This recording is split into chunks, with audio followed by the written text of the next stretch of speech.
Well, is one I'm sorry enough if you mean it? The Democrats threatening to censure Representative Joe Wilson if he doesn't apologize on the floor. NBC News Capitol Hill correspondent Kelly O'Donnell on the beat. Hi, Kelly.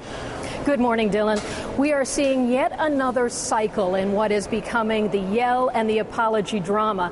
What we know is that Congressman Wilson said he would take time over the weekend to make a decision after he was informed by Democratic leaders that he would be required to make an apology on the House floor or risk a formal reprimand from his colleagues. Part of the reason they insist this be done is that the apology he made to the president, to the White House, did not take into account what they say is an offense to the members of the House, the official body here. They've all described to me a sense of embarrassment and concern they have about that conduct, so they want to put some additional pressure. Of course, Wilson says it's the Democratic leadership that is behind this, and he is turning it now into a case for a partisan political game, he says. Now, over the weekend, both Wilson and the president talked about this controversy. I am not going to apologize again. I apologized to the president on Wednesday night. I was advised then that thank you. Now let's get on to a civil discussion of the issues. But I have apologized one time. The apology was accepted by the president, by the vice president, who I know. I am not apologizing again. Do you think that Congressman Wilson should be rebuked? There was talk about that today, and now he's claiming that he is a victim, that he's being attacked.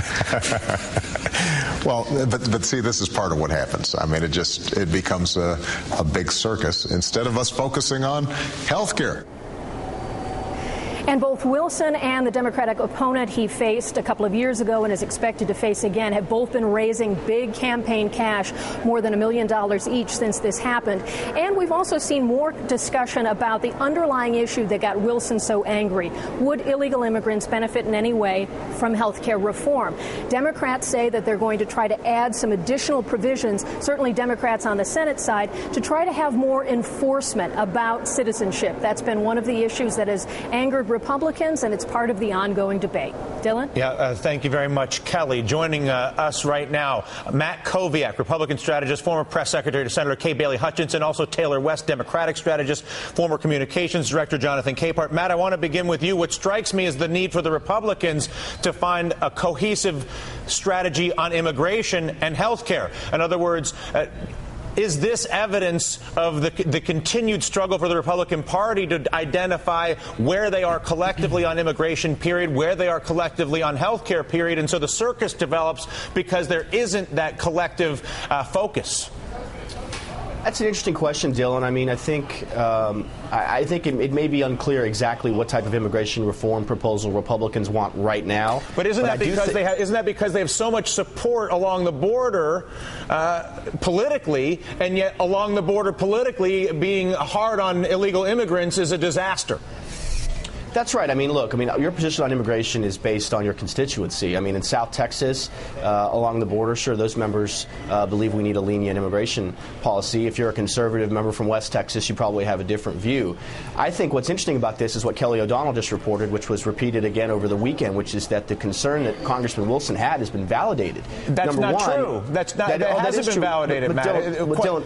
Dylan, hang on a second. Let me make the point. Sure. We went from 47 million uninsured to 30 million. The reason we did that is because he took out undocumented immigrants from that figure. He mentioned that figure in the speech. Additionally, late Friday, both the Senate Finance Committee and the White House have agreed they are going to add very strict enforcement provisions into the bill to sort of deal with this concern that they have. There is a provision in the bill that says we cannot fund illegal immigrants. However, there's no enforcement for it. There's no way to know if you are illegal or illegal. Which is, by the way, a story of the government. And you make a great point. I concede that point and would even go so far as to say lack of enforcement across our government in 10 different ways has been a problem. Taylor West, I want to get you into the conversation. Sure. How do the Democrats avoid getting sucked into these sidebars? Whatever the sidebar may be, it's as if those who would seek to have a health care conversation, to make the president's point, have a very hard time doing that when there's constant and perpetual screeching and distraction.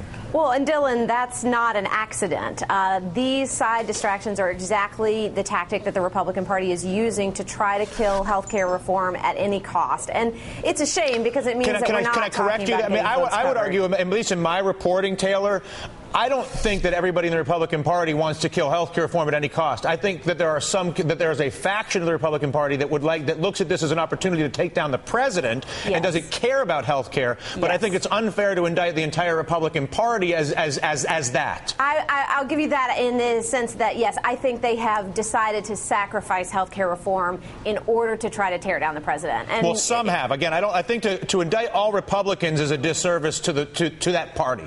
It may be so, but it's been difficult to find folks who are really legitimately working in good faith anymore. I mean, even Chuck Grassley, who's supposed to be sort of the poster boy for bipartisan work on this, was putting out fundraising letters talking about how he was going to kill Obamacare. I mean, it has gotten to the point where you really can't see a lot of these guys working in good faith with Democrats and the president. Jonathan, you get the last word. Your thoughts on what you heard from both sides and where you think we go from here?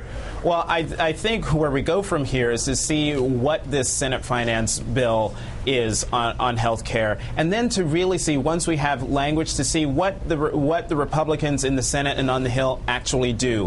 What will they support? What won't they support? And how willing are Republicans and Democrats to compromise to actually come up with something? You know, the president said on Wednesday, and the administration has said, and there are even some Republicans who have said, you know, there's 80% agreement on what needs to be done. So unless folks focus on that 80% and use that as momentum to get something done, we'll be bogged down in Joe Wilson death panels, illegal immigrant conversation, rather than actually doing something that many Americans care about. I feel like we need an extremist. We feel like we need an extremist center left and an extremist center right to deal with all these problems. But you know, I suppose that's sort of oxymoronic. I appreciate both of you guys joining us. Jonathan, thank you very much.